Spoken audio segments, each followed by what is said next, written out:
प्रधानमंत्री नरेंद्र मोदी ने शुक्रवार को अपने संसदीय क्षेत्र वाराणसी काशी में 3000 करोड़ रुपए से अधिक की लागत वाली विभिन्न विकास परियोजनाओं का उद्घाटन और शिलान्यास किया। इस अवसर पर आयोजित जनसभा को संबोधित करते हुए पीएम मोदी ने कहा कि काशी अब सिर्फ एक पुरातन नगरी नहीं बल्कि प्रगतिशील भारत का प्रतिनिधित्व कर रही है। उन्होंने कहा कि काशी की उज्जवल भविष्य की दिशा में कदम बढ़ा दिए हैं। उन्होंने इसे पूर्वांचल के लिए एक आर्थिक केंद्र के रूप में उभरता हुआ बताया और कहा कि यह क्षेत्र अब पूरे उत्तर प्रदेश के विकास को नई दिशा देगा। प्रधानमंत्री ने बताया कि इन परियोजनाओं ने कनेक्टिविटी से जुड़ी कई प्रोजेक्ट हैं। नल से जल योजना के तहत जल आपूर्ति, शिक्षा और स्वास्थ्य सेवाओं का विस्तार शामिल है। उन्होंने इन योजनाओं को पूर्वांचल के विकास में मील का पत्थर करार दिया और विश्वास जताया कि इससे हर वर्ग, हर परिवार और हर युवा को बेहतर सुविधाएं मिलेंगी। पीएम मोदी ने काशी के हर निवासी को इन योजनाओं का लाभ मिलने की बात कहते हुए उन्हें बधाइयां दी। अपने भाषण में प्रधानमंत्री ने महात्मा ज्योतिबा फुले और सावित्रीबाई फुले का भी जिक्र किया। उन्होंने कहा कि ये दोनों समाज सुधारक जीवन भर नारी शक्ति के उत्थान और समाज कल्याण के लिए समर्पित रहे और आज हम उनके सपनों को साकार करने की दिशा में आगे बढ़ रहे हैं। अंत में प्रधानमंत्री ने कहा कि काशी जिसे स्वयं बाबा विश्वनाथ चलाते हैं अब पूर्वांचल की आर्थिक रस्सी को खींच रही है और यह क्षेत्र विकास की नई गाथा लिखने के लिए तैयार है। तहव्वुर हुसैन राणा का भारत प्रत्यर्पण।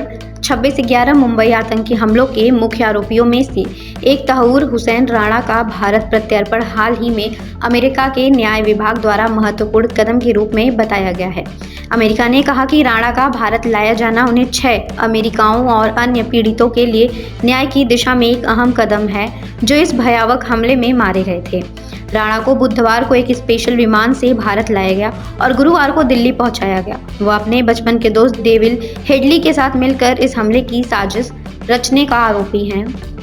राणा पर आरोप है कि हमले के बाद उसने डेविड हेडली से कहा था कि भारतीयों को यह भुगतान ही था। इंटरसेप्टेड कॉल में उसने उन्हें 9 आतंकियों की तारीफ की थी जो हमले के दौरान मारे गए थे।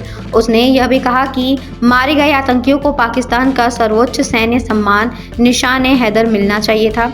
राणा की इस मानसिकता ने उसकी आतंकी विचारधारा के प्रति प्रतिबद्धता को उजागर किया है। भारत में राणा पर आपराधिक साजिश, भारत सरकार के खिलाफ युद्ध छेड़ने, हत्या और जालसाजी जैसे गंभीर आरोप लगाए गए हैं। इन आरोपों के तहत उसे यूएपीए गैर कानूनी गतिविधि रोकथाम अधिनियम के तहत दोषी ठहराया गया है। 2009 में अमेरिका में गिरफ्तार किए गए राणा को अमेरिका की सुप्रीम कोर्ट से भारत प्रत्यर्पण पर रोक लगाने से इनकार मिलने के बाद अब उसे भारत भेजा गया है। तहव्वुर हुसैन राणा पाकिस्तानी मूल का कनाडाई नागरिक है जो 26/11 मुंबई हमलों में अपनी कथित भूमिका के लिए जाना जाता है।